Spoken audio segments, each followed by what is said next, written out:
The morning sun was gentle, but its warmth could not reach the frozen place inside Adrian Holt's chest. The billionaire stepped out of his black car with the stiffness of a man carrying too much grief, his footsteps slow as he approached the single white marble headstone that had come to define his life. It had been 3 years since his daughter, little Ilara Holt, had slipped away from a world she had barely begun to know. 3 years of silence, regret, and a loneliness money could never buy its way out of. And yet today, as he walked through the quiet cemetery grounds, he sensed something different. Someone was already there. Not relatives or old friends. A janitor. A tired-looking man in faded overalls, kneeling in front of Ilara's grave with tears streaming down his face. A small girl, no older than 5, stood beside him clutching his sleeve. Adrian froze, breath locking inside him as if the world had suddenly stopped turning. If you believe in kindness, second chances, and the power of humanity, please like, comment, share, and subscribe to Grandma's Book. Your support helps keep these life-changing stories alive. For a moment Adrian almost turned back. He was not a man who knew how to handle strangers, let alone strangers crying over his daughter's resting place. But something in the posture of the janitor, shoulders shaking, head bowed as if begging forgiveness, pulled him closer. He approached silently, his polished shoes crunching the gravel, and the janitor looked up with the expression of someone caught in the middle of a confession. The little girl hid behind the man, peeking out with wide, uncertain eyes. Adrian recognized the exhaustion etched into the janitor's face, the kind that didn't come from physical work but from the emotional weight carried day after day. The cemetery was bright with daylight, birds calling from distant trees, but the air between the three of them was heavy. Adrian couldn't speak at first. All he could see were the flowers he had placed last year, now wilted, mixed with fresh daisies the janitor must have brought that morning. His daughter had loved daisies. Adrian felt something twist painfully in his chest. The janitor wiped his face with the back of his hand and whispered an apology, saying he would leave immediately.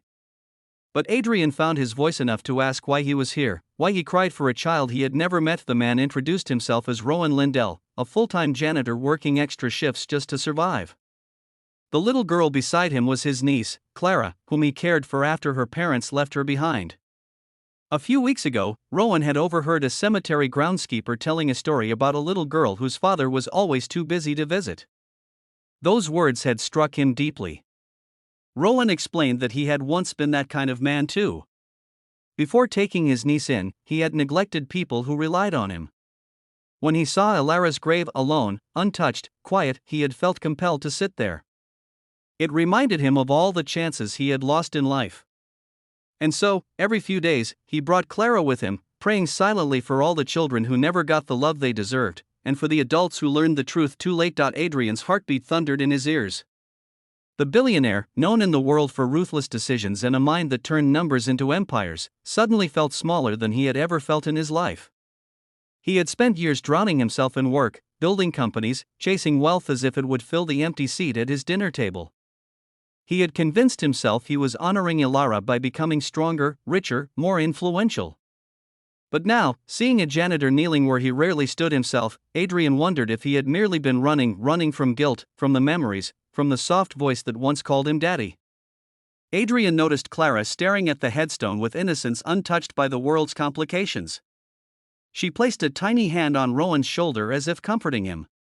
That simple gesture cracked Adrian's armor completely.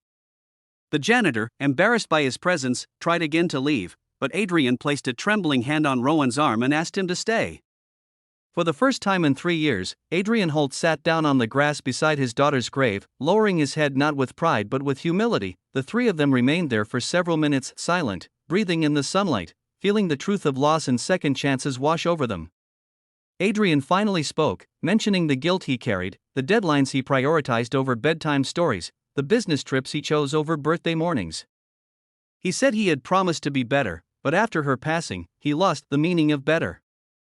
Rowan listened with compassion, not judgment. He shared how he too had once failed family members, how he lived afraid that one day he would look back and realize he had wasted everything that mattered. In that moment, under the broad daylight sky, two men from completely different worlds realized they shared the same burden. Money or no money, power or no power, grief made them equal. Adrian offered to drive Rowan and Clara home, but Rowan refused gently, saying he didn't want to disturb the billionaire anymore. Adrian insisted. Not out of pity, but out of something deeper, something his daughter would have wanted. When they reached Rowan's modest apartment, Adrian saw the peeling paint, the old furniture, the makings of a humble life filled with sincere effort. Clara's smile was bright despite the worn surroundings.